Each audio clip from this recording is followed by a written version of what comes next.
Hello बच्चों, आप सभी का हमारे यूट्यूब चैनल में स्वागत है। और मुझे उम्मीद है कि आप सभी लोग अच्छे होंगे, बढ़िया होंगे, बेहतरीन होंगे।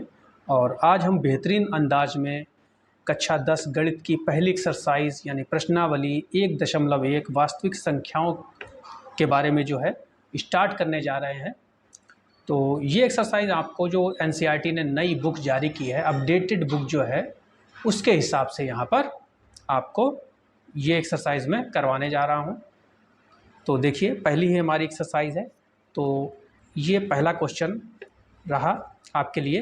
निम्नलिखित संख्याओं को अभाज्य गुणनखंडों के गुणनफल के रूप में व्यक्त कीजिए। तो आपको ये जो संख्याएं दे रखी हैं, इनको आपको अभाज्य गुणनखंड के रूप में व्यक्त करना है। तो थोड़ा सा जान लेते हैं अभाज्य संख्याओं के बारे में। देखिए, अभाज्य संख्याएं क्या होती हैं, हम यहाँ पर लिखते हैं अभाज्य संख्याएं। ये संख्याओं को केवल स्वयं और एक के अलावा किसी से भी नहीं विभाजित किया जा सकता। मतलब कहने का मतलब ये है कि ये संख्याएं स्वयं अपने आप विभाजित होती हैं और किसी अन्य से विभाजित नहीं होती। तो सबसे छोटा अभाज्य जो संख्या है वो हमारा क्या है, 2 है। इसके बाद हमारी 3 भी अभाज्य संख्या है, 5 भी अभाज्य संख्या है, 7 भी अभाज्य संख्या है, 9 अभाज्य संख्या नहीं हो सकती भाई, क्योंकि ये 3 से विभाजित हो जाती है, 3 से कट जाती है। देखिए, बाकी सारी नंबर्स जो हैं हमारे, ये किसी से नहीं विभाजित होते। 2 देखिए किसी से नहीं कटेगा, अपने आप से ही आप इसको काट सकते हैं या 1 से काट सकते हैं। 3 भी ऐसे ही है, 5 भी ऐसे ही है, 7 भी ऐसा ही है, लेकिन 9 हमारे विभाजित हो सकता है। ठीक, क्योंकि बच्चे कन्फ्यूज़ हो जाते हैं अभाज्य संख्याओं और विषम संख्याओं में। तो देखिए, अभाज्य संख्याएं विषम तो होती ही हैं, लेकिन उनकी शर्त क्या होती है कि वो स्वयं अपने आप से और एक के अलावा किसी से नहीं कटती हैं। तो इसके बाद अगर हम बात करें तो एक नंबर आ जाता है 11। ये भी क्या है, अभाज्य संख्या है। तो इस तरह की जो संख्याएं हैं वो अभाज्य संख्याएं कहलाती हैं। अब देखिए, जो हमारा जो प्रश्न है, हमें ये गुणनखंड करने हैं 140 के, मतलब इसके छोटे छोटे हमें टुकड़े करने हैं। तो उन गुणनखंडों में इसी प्रकार की ये संख्याएं आनी चाहिए। तो चलिए अब हम स्टार्ट करते हैं। ये आपको समझाने के लिए था, तो हम हल करते हैं। पहला पार्ट देखिए हमारा क्या है, 140। बहुत ही बढ़िया एक्सरसाइज है ये। तो 140 के इधर हम साइड में इसके टुकड़े कर लेते हैं। आपने इस तरह के बहुत सारे टुकड़े किए होंगे। तो देखिए, ये 2 से हमारा कटेगा, 2 सत्ते 14। ये 0 बच गया, तो इसको हम नीचे लगा लेते हैं 7 के पास में ही। अब ये फिर से 2 से कट जाएगा, तो 2 तियाँ 6 और ये 2 पंजे 10। ठीक, अब देखिए 5 आ गया, तो 5 तो भैया हमारा किससे कटता है, 5 से ही कटेगा। 35 है तो ये 5 से ही कटेगा। जिस संख्या की इकाई 5 हो वो 5 से विभाजित हो जाता है। तो 5 सत्ते 35 और 7 एकम 7। तो चलिए, ये इसके गुणनखंड हो गए, छोटे छोटे टुकड़े हो गए। तो 2 गुणा 2 गुणा 5 गुणा 7। अब देखिए, यहाँ 2 कितनी बार आया है भाई, 2 बार आया है। तो 2 की घात हम 2 लगा सकते हैं, और ये 5 गुणा 7 ऐसे ही लिख दीजिए। तो ये रहा भैया हमारा आंसर, है ना बेहतरीन। अच्छा, तो चलिए अब इस सेकेंड पार्ट की ओर चलते हैं। तो सेकेंड पार्ट है हमारा 156। तो भैया हम 156 के भी साइड में इसके गुणनखंड निकाल लेते हैं। तो यहाँ 156 के अगर हम गुणनखंड निकालते हैं तो भाई देखिए, ये इकाई देखा करिए, अगर इकाई हमारी सम संख्या है तो सम संख्या है तो ये सम संख्या से विभाजित हो जाएगा। मतलब 6 2 से कट जाएगी, तो पूरी संख्या 2 से हम काट सकते हैं। तो उसको काट दीजिए 2 से, तो 2 सत्ते 14 और तो यहाँ हो जाएंगे 16। तो 2 अट्ठे 16। फिर इसको हम 2 से काटते हैं, तो 2 तियाँ 6।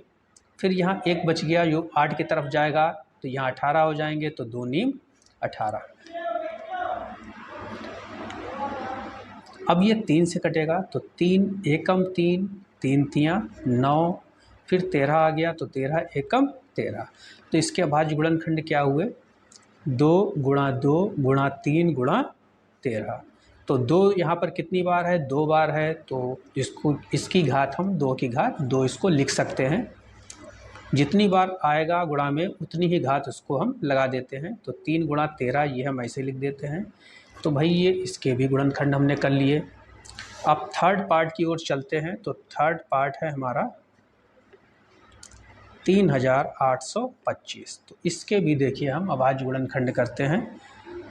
तो 3825 इधर साइड में लिख लीजिए। अब इसके हम गुणनखंड निकाल लेते हैं, इसको छोटे टुकड़ों में बांट लेते हैं। तो यहाँ इकाई क्या है 5, तो हम इसको 5 से काटते हैं। तो 5 सत्ते हो गए 35, अब हैं यहाँ 38। तो यानी कि हमारे पास 3 बच रहे हैं जो 2 की तरफ पास हो जाएंगे। तो यहाँ हो जाएंगे 32। तो फिर से हम 5 का पहाड़ा पढ़ेंगे जो 32 से ज़्यादा ना हो। तो 5 छक्का 30 थे यहाँ पर 32, तो 2 फिर से इधर के लिए चले गए। तो यहाँ फिर से 25 हो गए 5 की तरफ। तो फिर हम 5 पंजे 25 इसको काट लेते हैं। एक बार फिर से हम इसको 5 से काटते हैं। तो 5 एकम 5 है यहाँ पर 7, तो हमारे पास 2 बच रहे हैं जो 6 की तरफ जाएंगे। तो यहाँ हो जाएंगे 26। तो 5 पंजे 25 होते हैं, यहाँ 26 थे, तो एक हमारा जो है 5 की तरफ चला जाएगा। तो यहाँ हो जाएंगे 15। तो 5 तियाँ 15। अब ये 3 से हम इसको काट सकते हैं। तो 3 पंजे 15 और 3 एकम 3। अब हम फिर से 3 से इसको काट लेते हैं। तो 3 एकम 3, 2 बच गए। तो 3 सत्ते 21, फिर ये 17 एकम 17। तो इसको हम लिख देते हैं 5 गुणा 5 गुणा 3 गुणा 3 गुणा 17। देखिए 3 छोटा है तो हम इसको आगे लगा सकते हैं। तो 3 गुणा 3 क्रम से लिख देते हैं, पहले छोटी गिनती फिर बड़ी गिनती फिर उसके बाद सबसे बड़ी गिनती।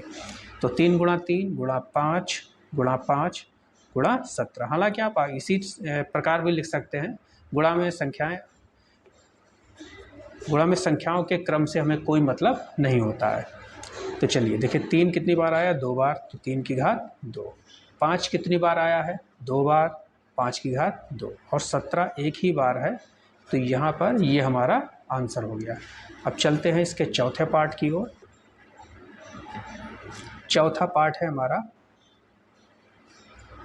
5005। अब इसके भी हमें गुणनखंड करने हैं, तो ये भी हम उसी प्रकार से करेंगे। तो यहाँ 5005 हम लिख लेते हैं। अब इसको हम विभाजित करते हैं। तो हमने बताया था आपको जिस संख्या की इकाई 5 हो वो पूरी की पूरी संख्या 5 से विभाजित हो जाती है। तो यहाँ पर इसको भी हम 5 से विभाजित करते हैं। तो 5 एकम 5, ये 2 जीरो हम ऐसे ही लगा देंगे। फिर से यहाँ पर 5 एकम 5। अब ये अगली गिनती हमारी आ गई। तो ये हम देखते हैं कि ये अगले अभाज्य संख्या यानी 7 से कटेगा या नहीं कटेगा। तो 7 से एक बार करके देख लेते हैं। तो ये 7 से विभाजित हो जाएगी।